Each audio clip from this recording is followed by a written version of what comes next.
नमस्कार साथियों, आप सभी का हमारे YouTube चैनल विनय स्टडी केंद्र में स्वागत है। साथियों, आज की इस वीडियो में हम बाल विकास एवं शिक्षा शास्त्र से संबंधित बहुत ही महत्वपूर्ण बहुविकल्पी प्रश्न लेकर आए हैं। यदि आप हमारे चैनल पर पहली बार आए हैं तो प्लीज़ हमारे चैनल को सब्सक्राइब कीजिएगा, पास में लगे बेल आइकन को प्रेस कीजिएगा ताकि आने वाले जितने भी वीडियो हैं उनके नोटिफिकेशन आप तक पहुँचती रहे। साथियों, वीडियो को ज़्यादा से ज़्यादा लाइक कीजिएगा। चलिए शुरू करते हैं। पहला प्रश्न है, वह अवस्था जब बच्चा तार्किक रूप से वस्तुओं व घटनाओं के विषय में सोचना प्रारंभ करता है। ऑप्शन दिया है संवेदी प्रेरक अवस्था, औपचारिक संक्रियात्मक अवस्था, पूर्व संक्रियात्मक अवस्था और मूर्त संक्रियात्मक अवस्था। पियाजे ने अपने संज्ञात्मक विकास सिद्धांत के अंतर्गत विकास की जो अवस्था बताई है वो 4 प्रकार से हैं। पहला है संवेदी प्रेरक अवस्था, जिसमें 0 से लेकर 2 वर्ष के बालक आते हैं। इसमें बालक जो है शिशु संवेदी अनुभवों का शारीरिक क्रियाओं के साथ समन्वय करते हुए संसार का अन्वेषण करता है। उसके बाद है पूर्व संक्रियात्मक अवस्था, जो अवस्था होती है 2 से लेकर 7 वर्ष। इसमें बच्चे जो है प्रतीकात्मक विचार विकसित करते हैं, वस्तु स्थायित्व उत्पन्न होता है। जैसे कि बच्चे को यदि आप कार दे दे प्लास्टिक का तो उसे समझ जाएंगे। बच्चा वस्तु के विभिन्न भौतिक गुणों को समन्वित नहीं कर पाता। अब बच्चा ये नहीं बताएगा कि कार कैसे चलता है, कैसे चलाया जाता है, लेकिन कार को वो समझ जाएगा। ये होता है 2 से 7 वर्ष पूर्व संक्रियात्मक अवस्था। उसके बाद आता है मूर्त संक्रियात्मक अवस्था। ये होता है 7 से 11 वर्ष। इसमें बच्चा जो है मूर्त घटनाओं के संबंध में युक्ति संगत तर्क कर सकता है, मतलब यहाँ पर तर्क दे सकता है और तार्किक रूप पूछा गया है, इसलिए इसका सही जवाब होगा ऑप्शन डी, मूर्त संक्रियात्मक अवस्था। इसमें बच्चा जो है तर्क कर सकता है, वस्तुओं के विभिन्न समूहों में वर्गीकृत कर सकता है। यदि आप बच्चे को कार दे दे, टॉय दे दे और चीज़ दे दे, उसे वो वर्गीकृत कर पाता है। वस्तुओं की मानस प्रतिमाओं पर प्रतिवर्तनीय मानसिक संक्रियाएं करने में सक्षम होता है। उसके बाद है औपचारिक संक्रियात्मक अवस्था। ये होता है 11 से 15 वर्ष।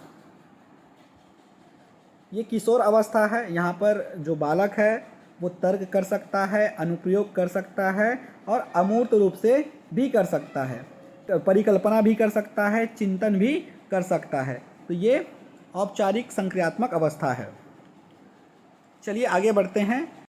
दूसरा प्रश्न है, बच्चों के सोचने में सहायक कारक निम्न में कौन सा है? ऑप्शन है प्रत्यक्षीकरण, कल्पनाशीलता, अनुभव, ये सभी। बच्चों के सोचने में सहायक कारक ये सभी है, जिसमें प्रत्यक्षीकरण, कल्पनाशीलता और अनुभव ये सभी आते हैं, इसलिए इसका सही जवाब ऑप्शन डी होगा। इसका सही जवाब ऑप्शन डी है। चलिए आगे बढ़ते हैं।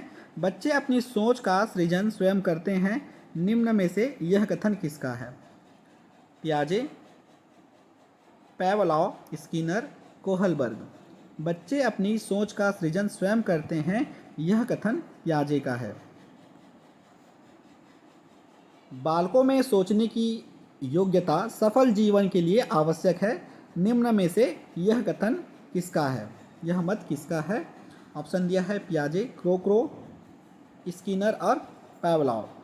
इसका सही जवाब होगा क्रो और क्रो। 5वां प्रश्न है, अमूर्त वस्तुओं के विषय में बच्चा कब सोचना प्रारंभ करता है? पूर्व बाल्य अवस्था में, बाल्य अवस्था में, पूर्व किशोर अवस्था में, किशोर अवस्था में।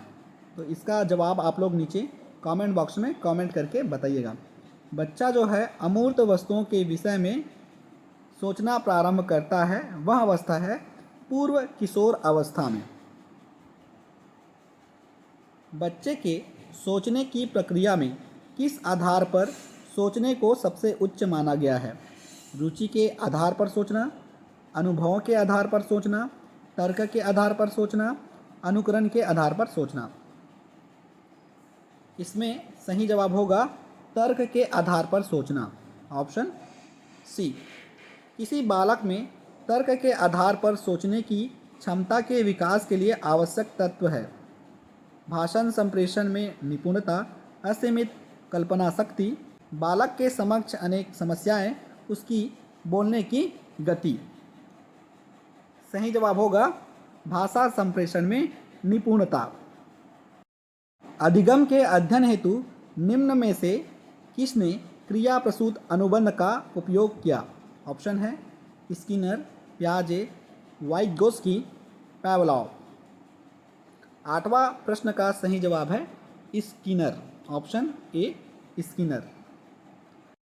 9वां प्रश्न, आप अपनी कक्षा में अधिगम की गति तेज कर सकते हैं यदि वास्तविक दुनिया से उदाहरणों को कक्षा में लाया जाए जिसमें विद्यार्थी एक दूसरे से अंतःक्रिया करे और शिक्षक उस प्रक्रिया को सुगम बनाए। ये बिल्कुल परफेक्ट जवाब है, ऑप्शन ए सही होगा। अब देखिए अधिक शिक्षण सामग्री का प्रयोग करना भी ठीक नहीं है, बोर हो जाएंगे बच्चे। शिक्षक विभिन्न प्रकार के व्याख्यान विधि तो ठीक नहीं है। कक्षा में आधुनिक परीक्षाओं पर ध्यान देना ये भी गलत है, तो ऑप्शन ए बिल्कुल परफेक्ट है। उसके बाद 10वां प्रश्न 9वां रिपीट हो गया है, इसलिए ऑप्शन ए इसमें पहले से टिक हो गया है। चलिए, किस मनोवैज्ञानिक ने अपने अधिगत सिद्धांत में पुनर्बलन पर सबसे पहले बल दिया है?